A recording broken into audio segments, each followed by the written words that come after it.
नमस्कार, मैं हूं संदीप चौधरी। आज सबसे बड़ा सवाल में हम महंगाई की बात करने वाले हैं। त्योहारों का मौसम है और महंगाई डायन खाने के लिए, आपको मुझको खाने के लिए तैयार है। अब आप कहेंगे कैसी बात कर रहे हैं? कल ही तो सरकार ने आंकड़ा जारी किया है खुदरा महंगाई दर का, कंज्यूमर प्राइस इंडेक्स का, और जो सरकार ने आंकड़ा जारी किया है वो 4.35 है। महंगाई दर 4.35 है। ये अगस्त में 5.3 थी। तो महंगाई सरकार की निगाह में, सरकार के आंकड़े के हिसाब से लगातार गिर रही है। और सरकार इसे आंकती कैसे है उस पर आऊं, उससे पहले बता दूं कि आपको मुझको एक और मार लगी है। सीएनजी के दाम फिर से बढ़ा दिए गए हैं। कुछ दिन पहले, 10 दिन पहले ₹2.28 प्रति किलो सीएनजी के दाम बढ़ाए गए थे। आज फिर बढ़ा दिए गए, वही ₹2.28, यानी कि कुल मिलाकर ₹4.56 का इजाफा। इसके साथ साथ आजकल कदम ताल बहुत हो रही है। जैसे डीजल पेट्रोल कदम ताल कर रहे हैं, ऐसे ही सीएनजी और पीएनजी कदम ताल कर रहे हैं। पाइप नेचुरल गैस, आपके घर में पाइप के जरिए, सोसाइटी में रहते हैं, सेक्टर में कहीं रहते हैं, तो पाइप के जरिए भी गैस आती है, उसके दाम भी ₹2.10 बढ़ा दिए गए। 10 दिन पहले ₹2.10 बढ़ाए गए थे। तो पीएनजी भी ₹4.20 बढ़ गई है। और जो मैंने कहा ना कि यह बढ़त तो अलग है, उससे पहले जो, वो तो आप जानते हैं, दोहराने की जरूरत नहीं। ₹110 के ऊपर पेट्रोल के दाम, ₹100 के ऊपर डीजल के दाम, ₹305.50 पिछले 9.5 महीने में गैस के दाम बढ़ चुके हैं। सरकार कह रही है महंगाई दर कम हो रही है, और सिलसिला यही नहीं थमता है। दरअसल जो ये सीएनजी के दाम बढ़ रहे हैं, अब ट्रक्स ज्यादातर और निकट भविष्य में सभी ट्रक सीएनजी ऑपरेटेड हो जाएंगे। तो माल की आवाजाही तो ट्रकों में होती है, ट्रेन में भी होती है, ट्रकों में ज्यादा होती है। जिस सामान को हम खरीदते हैं, जिसका इस्तेमाल करते हैं, फल फूल सब्जियां दूध, इन बातों को छोड़ दीजिए, जो तमाम सेल्स भी लगी हुई है, इलेक्ट्रॉनिक के सामान, रोजमर्रा जरूरत के सामान, शेविंग किट है, टूथब्रश है, टूथपेस्ट है, साबुन है, तेल है, इनके दामों पर असर पड़ता है। और 10 दिन पहले सीएनजी के दाम जब ₹2.28 प्रति किलो बढ़ाए गए थे, तो मैंने उदाहरण दिया था आपको। उत्तर प्रदेश ट्रांसपोर्ट एसोसिएशन ने अपना माल भाड़ा 30% और उससे ज्यादा तक का इजाफा कर दिया था। 10,000 का माल भाड़ा, वो 13,000, 13,500, 14,000 हो गए थे। अब ₹2.28 फिर बढ़ गए, तो एक और 30% का इजाफा होगा क्या माल भाड़े में? और माल भाड़े में इजाफा हुआ तो जो सब्जियों के, दालों के और खाने के तेल के, हम पेट्रोल डीजल की बात करते हैं, खाने का तेल भी तो बहुत महंगा हो रहा है। अब आप अगर प्याज की बात करेंगे तो ₹30 का प्याज ₹50 में बिकने लगा है। अब निर्मला सीतारमण तो प्याज नहीं खाती हैं, पर हम तो खाते हैं। टमाटर 30, 35, ₹40 से 70 से ₹80 हो गया है। इसके अलावा शिमला मिर्च, अब वो तो ना ही खाइए तो बेहतर होगा, ₹80 की जगह ₹160 प्रति किलो हो गई है। आटा ₹150 वाला, 5 किलो आटे की बात कर रहा हूं, उसका कट्टा ₹185 हो गया है। अरहर दाल ₹70 थी अक्टूबर 2020 में, आज की तारीख में ₹150 है। मसूर की दाल ₹65 थी, ₹120 हो गई है। सरसों के तेल के तो दाम आपको पता ही है, ₹90 थे पिछले साल, अब ₹200 के करीब हैं। चीनी जो 35 थी अब 45 हो गई। मसूर की दाल ₹65 की ₹120, चना 60 का ₹80। तो फिर आप कहेंगे कि वो सवाल कहां गौण कर गए कि 4.35% जो सरकार कह रही है महंगाई दर। अब इसका दरअसल होता क्या है? एक टोकरी होती है, एक बास्केट होता है, 299 आइटम हैं जिनकी बिना पर आकलन किया जाता है कि देश में महंगाई दर बढ़ रही है या घट रही है। और जो ये आंकड़ा होता है, इस आंकड़े को डिवाइड कर दिया जाता है बेस ईयर के आंकड़ों से। बेस ईयर यहां पर जिसके साथ हम तुलना करते हैं वो 2012 है। 299 आइटम्स हैं जिनकी बिना पर हम आकलन करते हैं कि महंगाई दर कितनी बढ़ी या कितनी घटी। और इसमें सीरियल्स यानी कि अनाज, मीट, मछली, अंडे, दूध, तेल, फल, सब्जियां, दालें, चीनी, स्पाइसेस जो आप इस्तेमाल करते हैं, खाने पीने के सामान, स्नैक्स, मिठाई, पान, तंबाकू, शराब वगैरह, कपड़े, जूते, चप्पल, जो फुटवेयर आप इस्तेमाल करते हैं, घर में जो सामानों का इस्तेमाल होता है, fridge, TV, AC, transport, communication, जो आप मस्ती करने के लिए बाहर जाते हैं, रिक्रिएशन एंड अम्यूजमेंट, पढ़ाई लिखाई, और जो अपने जरूरत के लिए तेल, सर में तेल लगाते हैं, क्रीम लगाते हैं, मुंह पर शेविंग क्रीम लगाते हैं, पर्सनल यूज के सामान।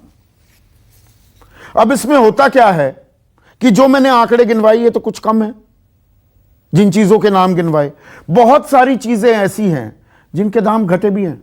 मैं इस बात से कतई इनकार नहीं कर रहा। 1.5 साल जो संकट काल, संक्रमण काल, आफत, आपातकाल में हम जिए हैं, तो बहुतेरे ऐसे व्यापारी हैं, सामान रखा हुआ है, बिका ही नहीं। मेरे खुद के एक दोस्त हैं, उड़ीसा में रहते हैं, वो ये एयर कंडीशनर्स, पंखे, कूलर, इस सामान का व्यापार करते हैं। सब ठप, कोरोना आया तो। या कपड़े आप कितने खरीदने गए, कितने जूते खरीदने गए, सामान पड़ा हुआ था, तो वो सामान बेचना है। अब मांग बढ़ी है, अर्थव्यवस्था का इंजन दौड़ने लगा। विकास दर की भी मैं बात करने वाला हूं। उनको माल निकालना है, नया माल भी लाना है, तो वहां माल सस्ता भी हुआ है।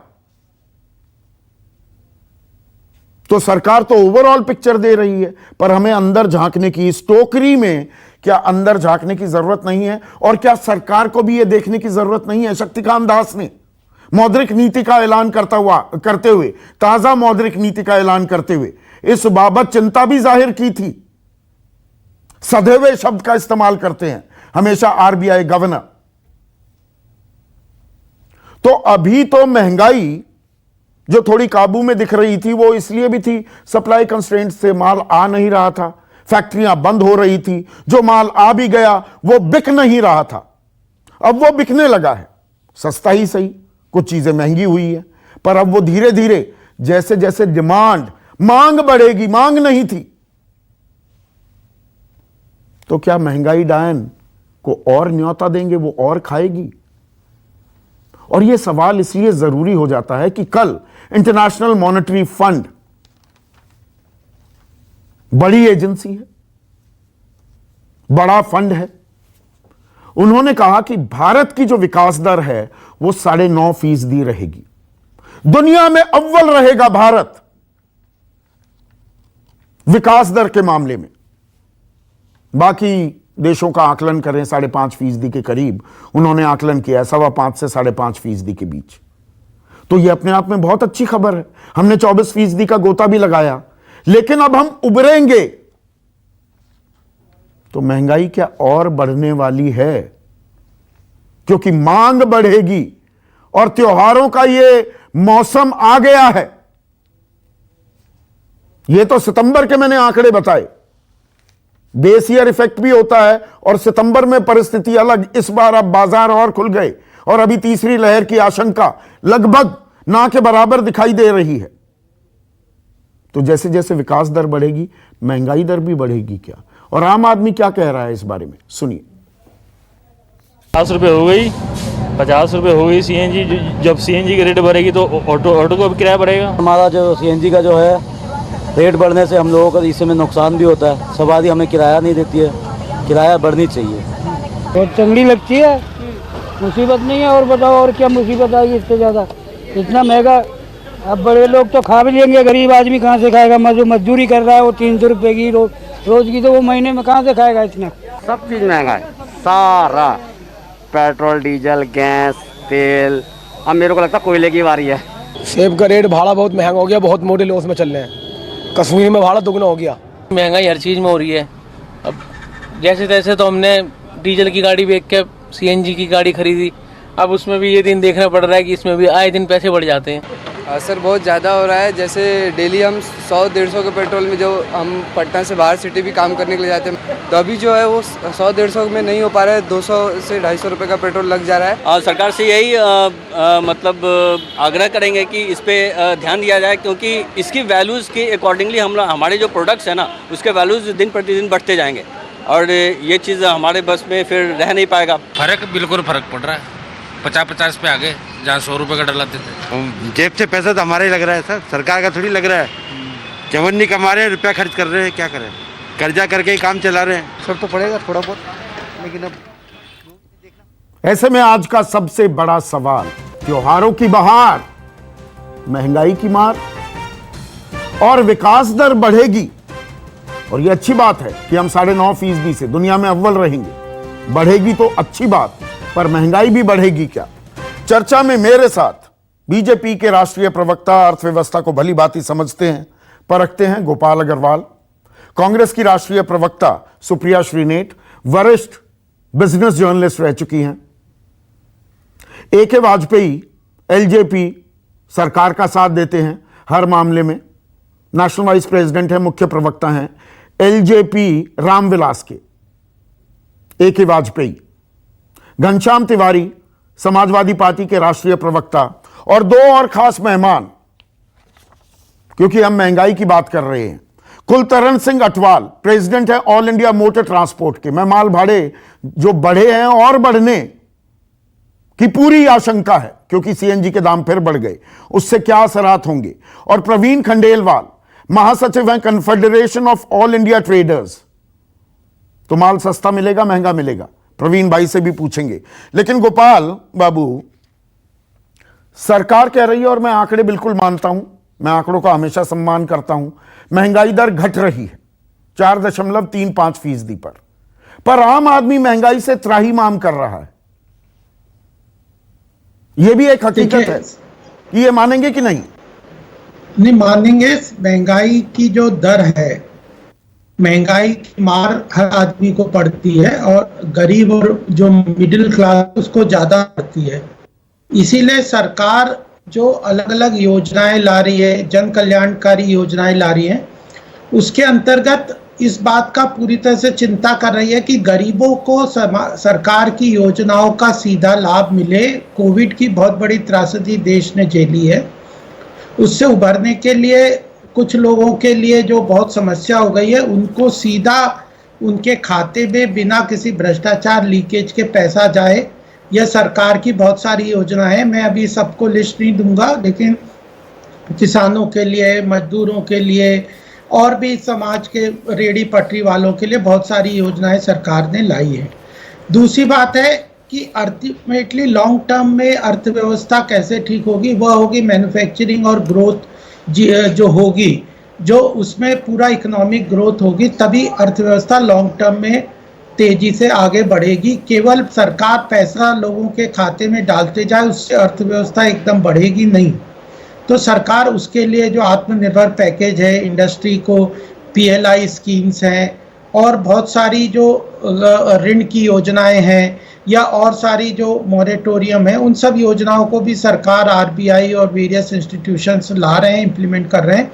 उसी का परिणाम यह है कि आपने जो दो आंकड़े दिए, एक तो महंगाई की दर 4.3% है, वह पिछली बार 5.59% पिछले महीने थी, उससे काफी ज्यादा गिरी है। और उसके अंतर्गत भी जो खाद्यान्न है, उसकी जो ग्रोथ महंगाई की दर है, वह 3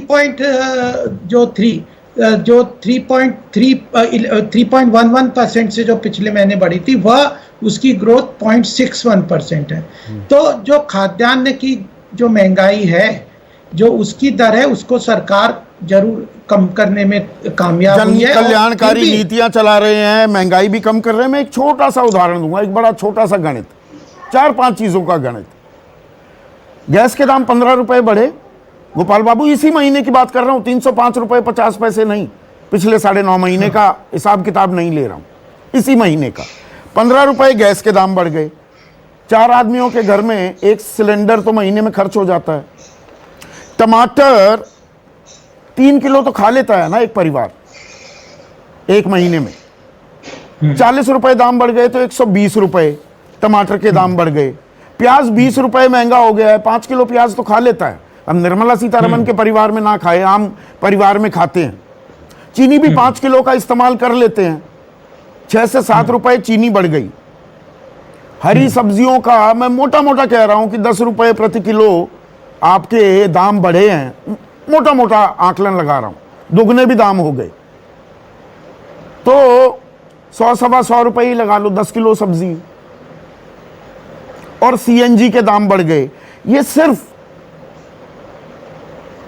प्याज, टमाटर, चीनी, हरी सब्जी और गैस, 584 रुपए बढ़ गया खर्चा सिर्फ इस महीने में। तो संदीप जी, जब इन्फ्लेशन की फिगर 4.33 है और आपने खुद ही कहा कि 299 आइटम्स उसमें हैं, तो ये आइटम में दाम बढ़े हैं लेकिन बाकी चीजों में नहीं बढ़े। मैं ये नहीं कह रहा कि इसके दाम लोगों को दिक्कत नहीं करेंगे, देंगे, लेकिन सरकार जो है, सरकार की नीतियों को व्यापकता से देखा जाता है। नहीं, उसी व्यापकता में एक और इंटरप्शन छोटी सी, 2 रुपए 28 पैसे सीएनजी के दाम बढ़े 10 दिन पहले, आज फिर 2 रुपए 28 पैसे, 4 रुपए 56 पैसे। आजकल ट्रांसपोर्ट ज्यादातर सीएनजी बेस्ड हो गया।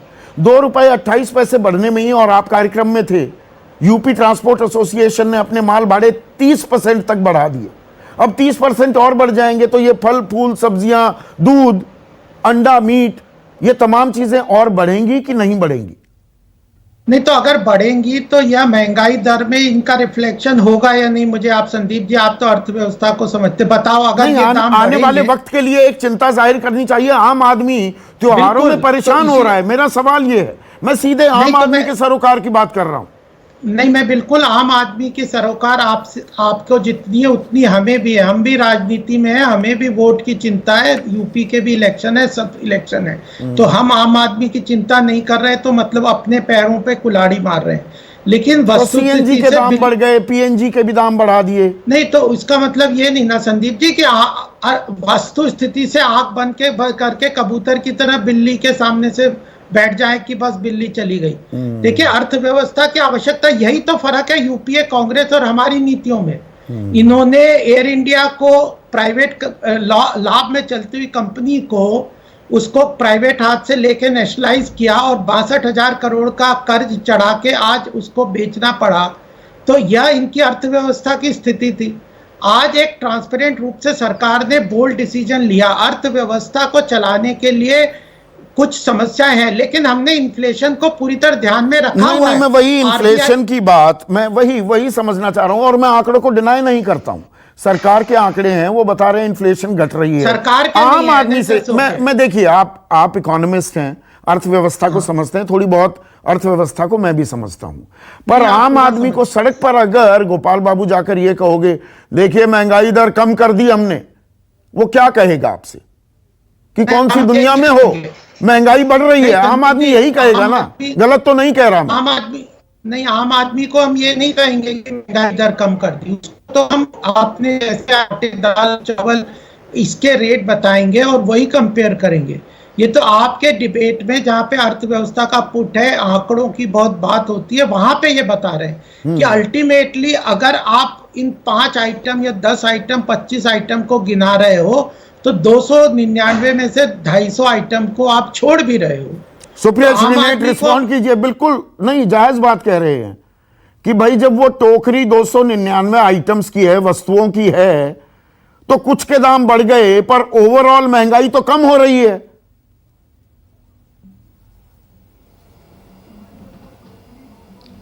मैं पूरे सर्वसम्मान से भाजपा के प्रवक्ता को खुलेआम चुनौती देती हूँ, एक माइक ले लीजिए और चले जाइए, 4 लोगों से बात कर लीजिए सड़क पर। अगर चारों में से एक आदमी ने भी कह दिया कि महंगाई घट गई है तो इस शो को करने का कोई मतलब ही नहीं है। जिस चीजों के दाम बढ़े हैं वो कैस्केडिंग इफेक्ट वाली चीजें हैं, चाहे वो पीएनजी हो, चाहे वो सीएनजी हो, चाहे वो डीजल हो, चाहे वो पेट्रोल हो, चाहे वो रसोई गैस हो, ये सब कैस्केडिंग इफेक्ट है, ये घरों के बजट बिगाड़ देती है चीजें। अब जो इलेक्ट्रिसिटी के साथ हो रहा है, कोल का आप तो कुछ ध्यान रख नहीं पाए थे, इलेक्ट्रिसिटी की दर देखिए कहां पहुंच रही है, कितना प्राइवेट कंपनी कमा रही है। गोपाल बाबू, जिस चीज का भी दाम बढ़ रहा है ना, उसका असर आम आदमी पर, उसकी कमर आम आदमी की तोड़ रहा है, वो अमीरों का कुछ नहीं कर रहा है, ये समझना जरूरी है। आप लबोलब आप बात करते हैं हम अर्थव्यवस्था ठीक कर रहे हैं, हम फलाना पैकेज ले आए। अरे भैया, फलाने पैकेज से किस आम आदमी का फायदा हुआ है? लोगों की नौकरियां गई हैं, वेतन घटे हैं। आपने एयर इंडिया की बात करी, मैं आपसे एक छोटा सा सवाल पूछती हूँ। 60,000 करोड़ से ऊपर का ऋण था, जो नई कंपनी आई 15,000 करोड़ का ऋण मोड़ लेगी, 46,000 करोड़ का ऋण आपने AIAHL गवर्नमेंट को ट्रांसफर कर दिया, जिसको फर्निश भी गवर्नमेंट करेगी। गवर्नमेंट ऑफ इंडिया का डेट जो ऋण है वो जीडीपी का 91% है, और आगे जाके ये इन्फ्लेशन को और बढ़ाएगा। और जो रीडिंग इन्फ्लेशन की लो आई है, वो जो भी थोड़ी बहुत समझ रखता है इकोनॉमी की, वो जानता है ये बेस इफेक्ट पे लो आई है, ईयर ऑन ईयर पे वो लो हो गई है क्योंकि ये बेस इफेक्ट है। और इसमें मैं थोड़ी सी जिम्मेदारी सरकार की तो है ही, पूरी जिम्मेदारी, थोड़ी सी आरबीआई को भी जिम्मेदारी निभानी पड़ेगी। आप रबर स्टैंप, आप सरकार की हां में हां बनाने वाली एजेंसी नहीं बन सकते हैं। आपका काम है प्राइस कंट्रोल करना, आप उससे मुंह मोड़ रहे हैं। आप नहीं समझ रहे कि आपकी अकर्मण्यता के चलते आम आदमी पर क्या बीत रही है। तो ये बात जरूरी है आपको बताना। अपनी सरकार के वक्त समझ में स्टेबिलिटी, नहीं आती थी। करेंसी स्टेबिलिटी, एक आपके दो सेकेंड काम सुप्रिया, है। उस वक्त आप एक जर्नलिस्ट थी, कितनी बार आपने सवाल उठाए 2011, 12, 13 में उठाए थे ना महंगाई दर को लेकर? मनमोहन सरकार महंगाई काबू कर पाई क्या? यहां पर तो 6% की वो लक्ष्मण रेखा लांघने नहीं दी है सरकार ने। क्या आप ये नहीं मानेंगी? अच्छा सवाल आपने पूछा, और मैं इसका जवाब इसलिए जरूर देना चाहूंगी क्योंकि इसका जवाब थोड़ी समझदार लोगों को ही समझ में आएगा। आपने 6% नहीं क्रॉस करने दिया इन्फ्लेशन, लेकिन जब आपका ग्रोथ घट जाता है तो 6% इन्फ्लेशन का कोई मतलब ही नहीं रह जाता है। रियल रेट ऑफ ग्रोथ पर इंसान की जो तरबियत है वो डिपेंड करती है। हमारे घर का खर्चा कैसे चल रहा है वो रियल रेट ऑफ ग्रोथ तय करता है। जब यूपीए की सरकार में, और हम लोग सवाल पूछते थे महंगाई पर, जब महंगाई की दर ऊंची थी तो ग्रोथ रेट भी ऊंचा था, तो रियल रेट ऑफ ग्रोथ अपने आप ऊंचा हो जाता था, संसाधन आ जाते थे।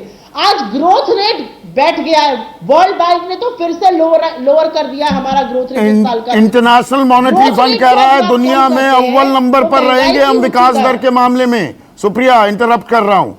IMF ने कल ही कहा है दुनिया में अव्वल रहेगा भारत, 9.5% की विकास दर होगी।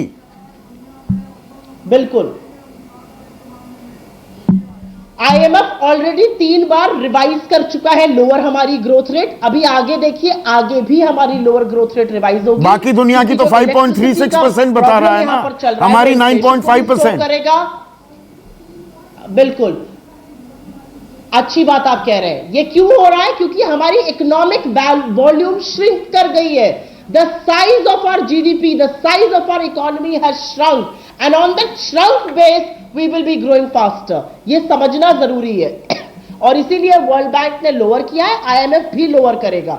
जो बिजली के साथ संकट चल रहा है वो इन्फ्लेशन में भी दिखेगा अभी आपको, और वो ग्रोथ रेट को भी और कम करेगा क्योंकि कंपनीज और जो कल कारखाने हैं वो नहीं काम कर पा रहे। एक सेकंड में गोपाल बाबू से रिस्पांस चाहूंगा। गोपाल बाबू, सुप्रिया कह रही हैं अर्थव्यवस्था इतनी सिकुड़ गई थी, अब उसमें थोड़ी सी उभरन आती दिख रही है, तो उसमें ताली बजाने की बात नहीं है। देखिए, अर्थव्यवस्था जो सिकुड़ी थी वह कोविड की त्रासदी से, जो विश्व उसकी महामारी से जूझ रहा था, केवल भारत नहीं जूझ रहा था। मैं बेस इफेक्ट आज कांग्रेस के प्रवक्ता जगह जगह कह रहे हैं, मैं कह रहा हूं बेस इफेक्ट तो बेस तो बनाया कांग्रेस ने।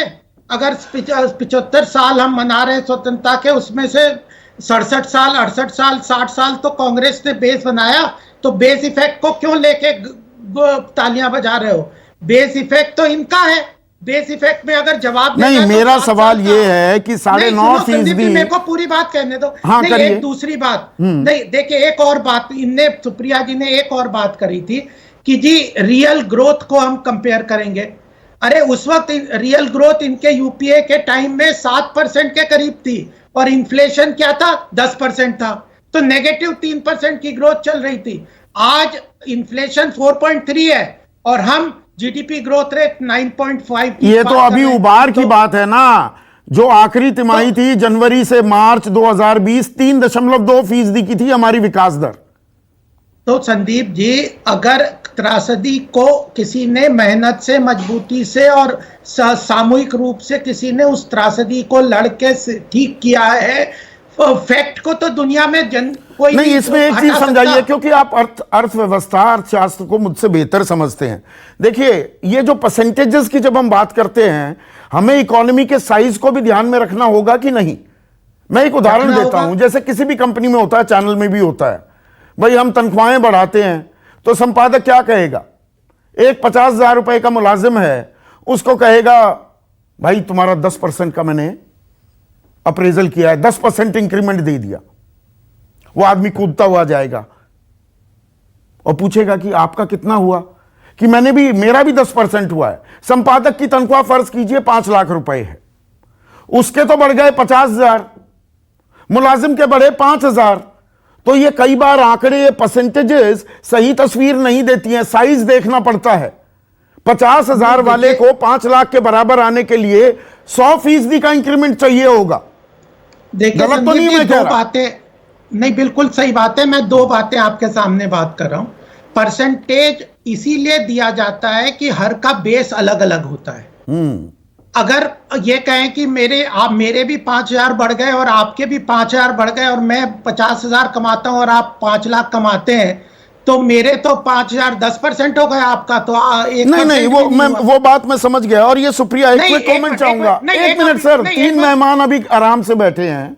सुप्रिया, एक क्विक कमेंट चाहूंगा। ये साइज बहुत जरूरी हो जाता है। 5 गुना अर्थव्यवस्था है हमारे मुकाबले चीन की, तो हम ये कहें कि चीन 7% पे या 5 पे, हम 7 पर, उससे बात नहीं बनती है। ये थोड़ा सा आम आदमी को भी समझाने की जरूरत है। तो मैं तो ये कहती हूं, जब ये लोग ढिंडोरा पीटते थे कि हम बहुत बड़ा ग्रो कर रहे हैं, आप 21 ट्रिलियन डॉलर की यूएस इकोनॉमी से कंपेयर करते थे, 2.5 ट्रिलियन डॉलर की इंडियन इकोनॉमी, 16 ट्रिलियन डॉलर की चाइनीज इकोनॉमी थी। वो जबरदस्त ग्रो कर रहे थे। वो अगर 2% भी ग्रो करेंगे, हमसे ज्यादा ग्रो करेंगे। और एक आंकड़ा मैं आपके व्यूअर्स के साथ जरूर साझा करना चाहती हूं। वर्ल्ड बैंक ने हमारी ग्रोथ रेट को रिवाइज कर दिया है इस वित्तीय वर्ष 8.3%। पिछले वित्तीय वर्ष में हम -7.3% ग्रो हुए थे। मतलब 2 सालों में हमारी ग्रोथ रेट मुश्किल से 0.5 परसेंटेज पॉइंट रहेगी। पर दुनिया के मुकाबले हम ज्यादा तेजी से बढ़ रहे हैं, इस बात को भी नकारा नहीं जा सकता। लेकिन मैं महंगाई पर आता हूं। और कुलतरण सिंह अटवाल साहब, सवाल बड़ा सीधा है। 2 रुपए 28 पैसे सीएनजी के दाम बढ़े तो ट्रांसपोर्ट एसोसिएशन यूपी ने 30% माल भाड़े बढ़ा दिए थे। अब फिर से उतना ही इजाफा और हो गया है 10 दिन के भीतर ही। माल भाड़े और बढ़ेंगे क्या? हाँ बिल्कुल, क्योंकि जो ट्रांसपोर्ट सेक्टर है वो डीजल के ऊपर डिपेंडेंट है। हमारी जो ऑपरेशनल कॉस्ट है 70% डीजल है, डीजल और सीएनजी। डीजल और सीएनजी। लेकिन जो लंबे रूट पे गाड़ियां चलती हैं वो डीजल पे ज्यादा चलती हैं, सीएनजी पे बहुत कम चलती हैं। और डीजल के दाम तो 23 रुपए के करीब बढ़ गए। डीजल के दाम एक साल में 40 रुपए की बढ़ोतरी। बड़ी शर्मनाक बात, बड़ी शर्मनाक है ये हमारे लिए। क्योंकि सरकार जब कहती थी 130 को बैरल होता था कि ये जो इंटरनेशनल मार्केट के आधार पे हम रेट को कम और बढ़ाते हैं, जब कोरोना के समय में 30 रुपए को हो गया दुनिया में, तो हमारे सरकार ने कहा कि बड़ी हम तो नसीब वाले हैं, हम तो किस्मत वाले हैं कि तेल की कीमतें कम हुई हैं और बड़ा फायदा होगा। और हम भी सोचते थे ट्रांसपोर्टर कि हमको भी बड़ा फायदा होगा, सरकार भी खुश है, हम भी खुश है। लेकिन अफसोस की बात यह है, सरकार ने वो लाभ जनता को ना दे के, ना ट्रांसपोर्टरों को दे के हमसे धोखा किया उन्होंने। कोरोना के समय में हमने सरकार की पूरी मदद की, हमने इसेंशियल सप्लाईज की कमी नहीं आने दी, हमने मेडिसिन की कमी नहीं आने दी, हमें सरकार ने एक भी पैसे का बेनिफिट नहीं दिया, कोई फाइनेंशियल हेल्प नहीं की हमारी। और जिस तरह से डीजल की प्राइसेस बढ़ रही है आज की डेट में, वो दिन दूर नहीं जो जिस दिन हमारा चक्का रुक गया, चक्का थम गया, तो देश की अर्थव्यवस्था माल भाड़ा कितना और बढ़ने की आशंका है? माल भाड़ा बढ़ने के दो कारण है, क्योंकि 50 बढ़ेगा मतलब और बढ़ेगा। मेरे बात सुनिए एक मिनट। 85% हम वो लोग हैं, छोटे ऑपरेटर हैं, जिनकी 1 या 5 गाड़ियां हैं, 5 गाड़ी से नीचे हैं, और आज उनकी 25 से 30 गाड़ियां खड़ी हो चुकी हैं। डीजल भरवाने के पैसे नहीं है। टायरों की कीमतों में लगभग 20% का इजाफा हुआ है। सिर्फ डीजल बढ़ने से सभी चीजों पे इम्पैक्ट आ रहा है। टायरों की कीमतें बढ़ी हैं, रॉ मटेरियल बढ़ा है, सब चीजें बढ़ी हैं, और आम जनता पे इसका महंगाई का असर पड़ेगा। भाड़ा तो बढ़ना ही है, भाड़ा बढ़ना ही है, आप ये कह रहे हैं। प्रवीण खंडेलवाल, एक सेकंड। प्रवीण भाई, अब ये 4.35% महंगाई दर आ गई, कम हुई, अच्छी बात है। ये सितंबर की कहानी है। ये अक्टूबर में, और ये त्योहारों का जो मौसम है, और क्योंकि आप व्यापारी संगठन के एक बड़ा चेहरा हैं, तो जो चीजें हम खरीदने जाएंगे, और त्योहारों में खरीद होती है, इंतजाम कैसे भी करना पड़े, तो महंगे दामों पर चीजें खरीदनी पड़ेंगी। संदीप जी, फिलहाल तो हमारे देश भर में व्यापारियों के पास में पिछले 1.5 वर्ष में जो बिक्री नहीं हुई कोरोना के कारण से, उसका काफी बड़ा स्टॉक हमारे पास में रखा हुआ है। तो हमारी एक, जैसा आप स्वयं अपने दोस्त का किस्सा बता रहे थे कि अभी हमें पहले अपने उस स्टॉक को लिक्विडेट करना है, लेकिन निश्चित रूप से अब जो फ्रेश मटेरियल आएगा, जो पहले का खरीदा हुआ माल है और अब के खरीदे हुए माल में लगभग 15% का कीमतों में इजाफा हो गया है। तो 15% तो निश्चित रूप से बढ़ेगा ही बढ़ेगा, इसमें कहीं कोई दो राय वाली बात नहीं। मतलब फौरी राहत मिलेगी। आपका पुराना माल जो प्रवीण भाई आपके पास पड़ा है, आप सस्ते दामों में, वो 1.5 साल से आपके गोदामों में पड़ा है, तो उसे निकालेंगे, लेकिन उसके बाद फिर वो कष्ट झेलना पड़ेगा, आप ये कह रहे हैं। क्योंकि जैसे अभी कुलतरन बता रहे थे कि जब लॉजिस्टिक की कॉस्ट बढ़ जाएगी, तो लॉजिस्टिक की कॉस्ट इकोनॉमिक्स ये कहता है कि वो कमोडिटी की कॉस्ट में शामिल होती है। कोई व्यक्ति लॉजिस्टिक की कॉस्ट अपने घर से नहीं देगा। नहीं, लॉजिस्टिक्स और कमोडिटी बाजार में तो आग लगी हुई है ना। आप मकान आज बनाने लगे, सरिया, सीमेंट, रोड़ी, बजरा, ईंट, हर चीज महंगी हो गई है। फैक्ट्री में इस्तेमाल होने वाले जो तेल है, ईंधन है, वो सब महंगा हो गया है। संदीप जी, मैं इस बात से बिल्कुल इनकार नहीं कर रहा कि महंगाई तो बढ़ी है, लेकिन मैं इसमें एक बुनियादी बात जरूर आपके साथ शेयर करना चाहता हूं। मैं आज तक ये नहीं समझ पाया कि वो 299 आइटम्स की बास्केट को समय के अनुसार चेंज क्यों नहीं किया गया। आज भी हम 2021 में हैं, लेकिन हमारा बेस ईयर 2012 है। अरे भाई, 2012 में परिस्थितियां दूसरी थी, आज 2021 में परिस्थितियां दूसरी है। तो हमारा बेस ईयर चेंज होना चाहिए। वो जो 299 की बास्केट थी, पता नहीं कितने दशकों से चली आ रही है। अब समय के साथ में आइटम्स बदल गए हैं, तो क्यों ना हम 299 की जो बास्केट है उसको कम करें या ज्यादा करें, लेकिन तो वास्तव में वर्तमान में जो चीजें हैं उस बास्केट में उसको लाए ना, तब तो कोई लाभ भी है ये बातें कहने का। ये आंकड़े की जितनी बात है, मैं उस बात से बिल्कुल सहमत नहीं। आंकड़े सही तस्वीर नहीं दिखा रहे हैं, ये प्रवीण खंडेलवाल कह रहे हैं। एक ही वाजपेयी, एक सेकंड सर, एक ही वाजपेयी। देखिए संदीप जी, ऐसा है, ये जो आम जनता है उसको आपके आंकड़े बिल्कुल समझ नहीं आते, और ना वो आंकड़े में इंटरेस्टेड होता है। देखिए, इससे भी डिनाई नहीं कर सकते कि महंगाई बढ़ रही है, लेकिन ये तो पहले बता दिया गया था। अच्छा। आप याद करो, 1.5 साल पहले जब कोरोना स्टार्ट हुआ था, तो क्या कहा था प्रधानमंत्री जी ने? बड़े साफ लफ्जों में कहा था कि भाई संकट का समय है और परेशानियां आपको आगे भी आएंगी, और उसके लिए आप तैयार रहिए। ये उसी का साइड इफेक्ट है। अच्छा, ये बताना भूल गए थे, 1 साल में 25 रुपए पेट्रोल के दाम बढ़ जाएंगे, 23 रुपए डीजल के बढ़ जाएंगे, 305 रुपए 50 पैसे गैस के बढ़ जाएंगे। जब सारी चीजें ठप पड़ी होंगी, तो कहां से सरकार को टैक्स जाएगा, कहां से वेलफेयर स्कीम चलेंगी, कहां से 82 करोड़ लोगों को खाना मिलेगा, कहां से पेंशन मिलेगी। मतलब 5 किलो अनाज, गेहूं या चावल दे दिया जाए, वो सरसों का तेल 200 रुपए हो गया, वो चीनी महंगी हो गई। नहीं भाई, मेरी बात अनाज को पकाओगे तो समझा दिया, मैं भी तो समझाऊं ना। हाँ, समझाइए। देखिए, डेवलपिंग कंट्री जो भी होगी उसके साथ साथ महंगाई भी चलेगी। कांग्रेस जब थी तो महंगाई नहीं थी क्या? बिल्कुल थी, आप और याद पीछे करिए, पड़ते थे। आप याद करिए, तो सड़क पर आप कितने प्रदर्शन करते थे? आप सुनिए ना, आप 1980 में पेट्रोल क्या भाव था? 2 रुपए लीटर। आज कहां पहुंच गया? या 2014 से पहले कहां पहुंच गया? देखो सरकार 2014 में कितना था पेट्रोल? 2014 में 60 रुपए था। 74 रुपए। ये तो वही हम कह रहे हैं कि सरकार कोई हो, अगर डेवलपिंग कंट्री की तरफ और जाना तब है, कहा जा रहा था बहुत हुई पेट्रोल डीजल की मार, अब की बार मोदी मैं कहता हूं सरकार। महंगाई कोई नहीं रोक पाएगा। आज आपको भी प्रधानमंत्री बना दें, आप भी नहीं रोक पाओगे। देखिए विकास के लिए महंगाई जरूरी है। तीन चीजें, विकास, महंगाई और वेलफेयर स्टेट। अगर वेलफेयर स्टेट नहीं होगा तो यू कैन कंट्रोल द महंगाई, क्योंकि टैक्स आपके पास ज्यादा आएगा, आपको वेलफेयर स्कीम में लगाना नहीं है, आप मैनेज कर सकते हैं। लेकिन जहां वेलफेयर, फूड सब्सिडी कितनी है इस बार? 6 लाख करोड़। एमएसएमई को कितने का पैकेज दिया था? 20 लाख करोड़। इंफ्रास्ट्रक्चर में कितना 20 लाख करोड़ दिया था, मिल गया उनको। मतलब जितना भी डिस्बर्स हुआ, स्कीम में तो रखा, बजट प्रोविजन तो किया। उसके बाद इंफ्रास्ट्रक्चर में 100 लाख करोड़। तो जब वो तो 2019 में बोला था, 2020, अब 2021 आ गया। आज आपने देखा 2019-20 में कितना लगा ये नहीं बताया। आज आपने प्रधानमंत्री, अब वो गति योजना आ गई। आज प्रधानमंत्री का कमाल देखा आपने, क्या बनाया? नेशनल मास्टर प्लान, जो डिपार्टमेंट्स के बीच में कोऑर्डिनेट नहीं होता था, और जो आप भी महसूस करते थे, हम भी करते थे, 7 साल लग गए और सरकार जनता को भी ये महसूस करने में। नहीं तो यही तो रिकवरी कर रहे हैं ना। बेस, अभी गोपाल कृष्ण ने क्या कहा कि बेस इफेक्ट किसकी बात कर रहे हो? बेस किसने बनाया 60 सालों में? देखिए, इसको इस तरीके से नहीं लेना। आप कह रहे थे कि वैक्सीन नहीं लगेगी, ये विपक्ष वाले भी कह रहे थे वैक्सीन तो लगा ही नहीं सकते जी। कितनी वैक्सीन लगी? 97 करोड़ लोगों को वैक्सीन लगी।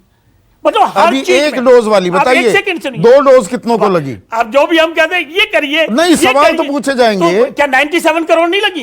लगी है ना। तो ये 2021 के अंत तक 194 करोड़ लगी। अरे भाई, 1 महीना ऊपर हो जाए, 2 महीने नीचे हो जाए, उससे क्या फर्क पड़ता है? ठीक है, पर एक बड़ी बात कह रहे हैं। नहीं, आपने 3 चीजें गिनवाई घनश्याम तिवारी।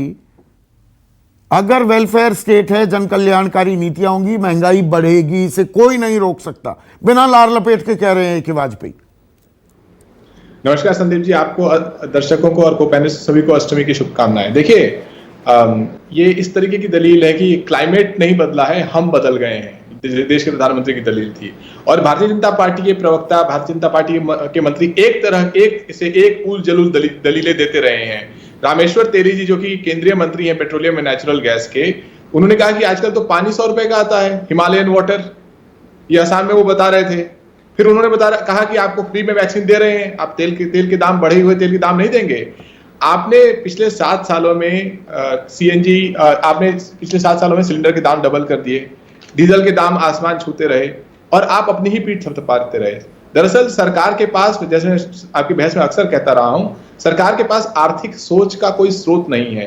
देश के चीफ इकोनॉमिक एडवाइजर इस्तीफा दे देते हैं या नहीं, उनका कार्यकाल पूरा हो गया ना, 3 साल का कार्यकाल था। मुझसे कह रहा हूं, इस देश में प्रधानमंत्री की आर्थिक सोच का दायरा इतना संकुचित है कि कोई भी इकोनॉमिक एडवाइजर उनके साथ लंबे समय तक काम नहीं कर पाता। आप उनकी भक्ति में गाने गाते हुए चले जाइए, लेकिन ये स्पष्ट है कि अगर आप देखिए संजीव सान्याल क्या कह रहे हैं और ये क्या कह रहे थे, दोनों लोग कह रहे हैं कि देश डबल डिजिट ग्रोथ में होगा, जबकि तमाम आंकड़े कह रहे हैं देश का डबल डिजिट ग्रोथ नहीं हो रहा है। देश के न वित्त मंत्री के पास आर्थिक सोच की ठोस नीति है, न इकोनॉमिक एडवाइजर के पास है, न प्रिंसिपल इकोनॉमिक एडवाइजर के पास है। तो देश प्रधानमंत्री जी की ताली थाली बजाने से चल रहा है। उसमें अगर भारतीय जनता पार्टी के प्रवक्ता और AK वाजपेयी जी आके कह दें कि दुनिया की कोई ताकत भारत में महंगाई नहीं रोक सकती, लेकिन प्रधानमंत्री के चुनिंदा जो पूंजीपति हैं उनकी संपत्ति डबल होती जाएगी, ट्रिपल होती जाएगी, उसको भी नहीं कोई रोक सकता। भारतीय जनता पार्टी की अपनी आय दुगनी तिगुनी होती जाएगी, उसको भी कोई नहीं रोक सकता। इस सरकार का आम आदमी से कोई लेना देना ही नहीं है। वो आम आदमी को कोई भी झुंझुना विकास की गति बढ़ेगी तो महंगाई तो बढ़ेगी ना, ये तो एक नॉर्मल प्रिंसिपल है। ये अच्छी विकास की गति है जहां पे देश के 97% लोग गरीब हो जाते हैं, देश के 70% बच्चे इस कोरोना काल में ठीक से स्कूल नहीं जा पाए, सरकार ने उनको कोई राहत नहीं दी, उनके पेरेंट्स को कोई मदद नहीं दी, सरकार की नीति मजदूरों के लिए नहीं आई। ये कौन सा विकास कर रहे हैं जिसमें आम आदमी तो तेल के नीचे दब जाए, सिलेंडर के नीचे दब जाए, महंगी सब्जियों के नीचे दब जाए, और भारत की सरकार आंकड़ों के झुंझुने के साथ खेलते रहे और बोले कि हम देश का विकास कर रहे हैं, मजदूर पैदल चलते हुए मर जाएं, ट्रेन में मर जाएं, और सरकार अपनी नींद सोई रहे। देखिए, जनता के साथ सरकार को संवेदनशील होने की जरूरत है, पर विकास होगा तो महंगाई तो और बढ़ेगी, और वो ओपन कर रही है इकोनॉमी। बड़ा क्विक कमेंट चाहूंगा, सुप्रिया, 20 सेकंड्स। मैं सिर्फ ये कहना चाहती हूँ, जब $115 प्रति बैरल पे कच्चा तेल था तब 74 रुपए पेट्रोल था। जब उसका आधा दाम हो गया, इनफैक्ट $19 प्रति बैरल पे कच्चा तेल चला गया, तब भी हम 112 पर पेट्रोल खरीद रहे हैं। यह है सरकार का असली चेहरा। अगर सरकार चाहे तो एक्साइज ड्यूटी कम करे, जिससे डीजल, एलपीजी, पेट्रोल सबके दाम, पीएनजी सबके दाम कम हो सकते हैं, लेकिन सरकार अपने कॉफर और इनका असर फल फूल सब्जियों पर पड़ता है। गोपाल बाबू, और महंगाई के लिए तैयार रहें क्या? विकास दर तो गति पकड़ेगी?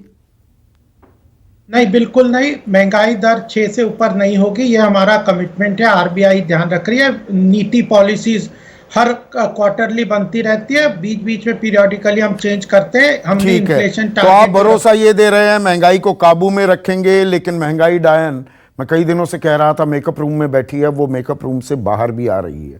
अब उसे रोकना होगा और ये जिम्मेदारी सरकार की है, क्योंकि आम आदमी कह रहा है बहुत हुई महंगाई की मार, कुछ तो करो सरकार। नमस्कार। नमस्कार, मैं हूं मानक गुप्ता। अगर आपको हमारा ये वीडियो पसंद आया हो तो इसे लाइक और शेयर जरूर करें, और हां, हमें सब्सक्राइब और फॉलो करना ना भूलें, ताकि आप देश और दुनिया की कोई खबर मिस ना करें। तो जुड़े रहिए हमारे साथ और देखते रहिए न्यूज़ 24।